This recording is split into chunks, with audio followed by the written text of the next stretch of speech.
غریب نواز نے عرض کیا اے اللہ کے نبی چلا تو جاؤں گا لیکن دیار غیر ہے، آج تک گیا نہیں، حضور راستہ دیکھا نہیں۔ اللہ کے نبی سے فرما رہے حضور راستہ تو میں نے نہیں دیکھا، اجمیر جانا کیسا ہے، مدینے کا سفر ہے، کوئی فلائٹ تو نہیں ہوتی ہے، اونٹوں سے سفر کرنا ہے، میپ بھی نہیں ہے، گوگل میپ بھی نہیں ہے، کس سے جائیں گے؟ اللہ اللہ، پہلے تو یہ سوال کا جواب مجھے بتاؤ، جس کی نگاہوں میں 18,000 عالم پہلے ہی آ چکے ہو، کیا اسے اجمیر تلاشنے کی ضرورت ہوگی؟ کیا وہ اجمیر تلاشے گا؟ نہیں، معاملہ وہ ہے جو حضرت موسیٰ کے ساتھ پیش آیا تھا۔ اللہ نے کہا تھا اے موسیٰ یہ تمہارے ہاتھ میں کیا ہے؟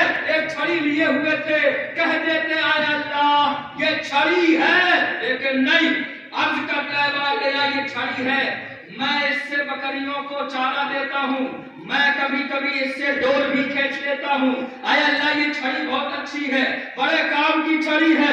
ارے اللہ نے اتنا تو نہیں پوچھا تھا، تو موسیٰ سے جواب پوچھو گے تو جواب کیا ملے گا؟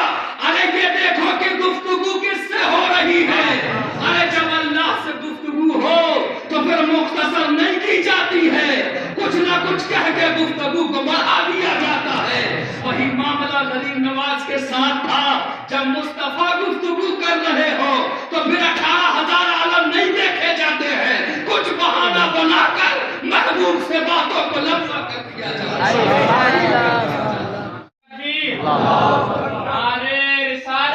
تشریف لائے، آپ کے پاس نہ تیر ہے نہ تلوار ہے، اس لیے کہ معاملہ دین کا، دین تیر سے نہیں پھیلتا، دین تلواروں سے نہیں پھیلتا، اور اللہ والوں کا معاملہ بڑا اچھا، یہ دو چیزوں سے دین کو پھیلاتے ہیں، یا تو اپنی روحانی قوتوں سے پھیلاتے ہیں یا پھر یہ اپنے اخلاق و کردار سے پھیلاتے ہیں۔ جہاں روحانی قوتوں کی بات آتی ہے، مشاہدے کی بات آتی ہے تو اللہ والا دلیلیں نہیں دیتا۔ آج دلیلوں کی بات چل رہی ہے، بٹھا لیا گیا ملحد کو، ہماری یہ دلیل، ہماری یہ دلیل، وہ کہتا ہم تو نہیں مانتے، ہم تو نہیں مانتے۔ کیا کرو گے؟ اگر کوئی شخص کہہ دے میں اپنے باپ کو باپ نہیں مانتا تو منوا سکتے ہو؟ نہیں منوا سکتے۔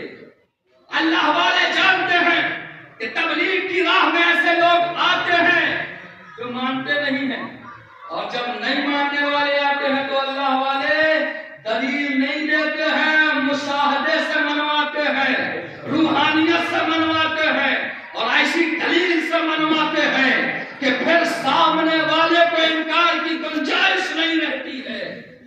سرکار غریب نواز نے یہاں ہندوستان میں اسلام انہی دو چیزوں سے پھیلایا ہے، یا تو مشاہدہ ہے یا پھر آپ کا اخلاق۔ اچھا، آپ کو میں ایک مثال دینا چاہتا ہوں کہ اللہ والے دلیلوں سے الجھتے نہیں ہیں، یہی ان کی خوبی ہے۔ آپ مولویوں سے کہو، دکھاؤ کیسے کیا ہوا، اللہ ایک ہے، بتاؤ، ہم دلیلیں دیں گے، لیکن اللہ والے مشاہدے کی بات کرتے ہیں۔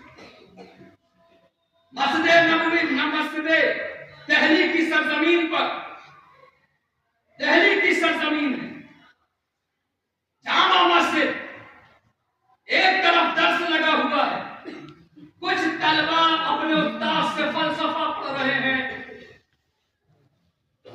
اور ایک دوسری طرف ایک اللہ والا جسے تاریخ میں خواجہ رسول نما کے نام سے جانا جاتا ہے۔ خواجہ رسول نما اپنے تسبیح لیے اللہ اللہ کر رہے کونے میں بیٹھے ہوئے، ایک مدرس، ایک عالم اپنے طلبہ کو پڑھا رہا۔ بات آ گئی معراج النبی، فلسفہ یہ کہتا ہے کہ آسمان اتنا مضبوط ہے، اتنا دبیز ہے کہ کوئی بھی شخص، کوئی بھی چیز اس پار سے اس پار نہیں جا سکتی۔ یہ فلسفہ کہتا ہے، یہ وگیان کہتی ہے کہ کوئی بھی چیز اس پار سے اس پار نہیں جا سکتی، یہ آسمان اتنا سخت ہے۔ فلسفہ پڑھا رہا ہے، طالب علم نے اعتراض کیا، بتاؤ اگر یہ اتنا دبیز ہے، فلسفہ یہ کہتا ہے تو معراج میں مصطفیٰ ادھر سے ادھر کیسے چلے گئے؟ استاد نے اپنے طالب علم کو سمجھایا، بیٹا ایسے نہیں، ایسے چلے گئے، وہ اپنی دلیلیں دے رہا ہے، طالب علم کو دلیلیں سمجھ میں نہیں آ رہی، الجھا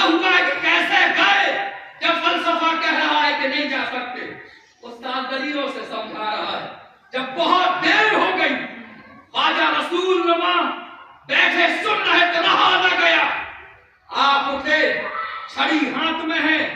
فرمایا طلبہ سے ادھر آؤ, میں سمجھاتا ہوں کہ کیسے کرے. بلایا اور اس کے بعد طلبہ سے کہا ذرا جامع مسجد کی اس بڑی دیوار پر کھڑے ہو جاؤ. سارے طلبہ چڑھ گئے. اتنی اونچی اتنی چوڑی وہ دیواریں ہیں.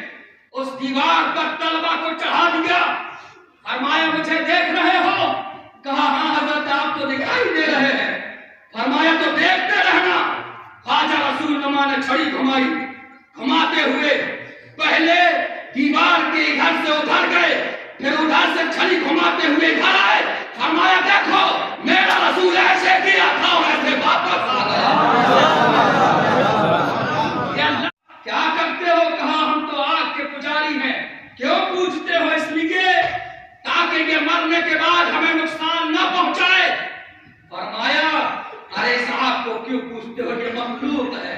خالق کی رضا حاصل کرو, وہ راضی ہو گیا تو یہ تمہیں نقصان نہیں پہنچا سکتی. سامنے والوں نے کہا آپ خالق کو مانتے ہیں؟ کہا ہاں ہم مانتے ہیں. کیا آپ کو نقصان نہیں پہنچائے گی؟ فرمایا نہیں, مجھے نقصان نہیں پہنچا سکتی, میں خالق کا ماننے والا. فرمایا تو دکھاؤ کہ تمہیں کیسے نہیں پہنچا سکتی ہے, اس میں داخل ہو جاؤ. معین الدین فرماتے ہیں میں داخل ہوں, یہ تو آگ برداشت ہی نہیں کر سکتی ہے. اپنی جوتیاں اتاری اور جوتیاں اتار کر اس آگ میں جیسے ہی ڈالی, آگ سرد پڑ گئی. حاطب غیبی سے آواز آئی اس آگ کی مجال نہیں کہ ہمارے دوست کی جوتیاں بھی جلا.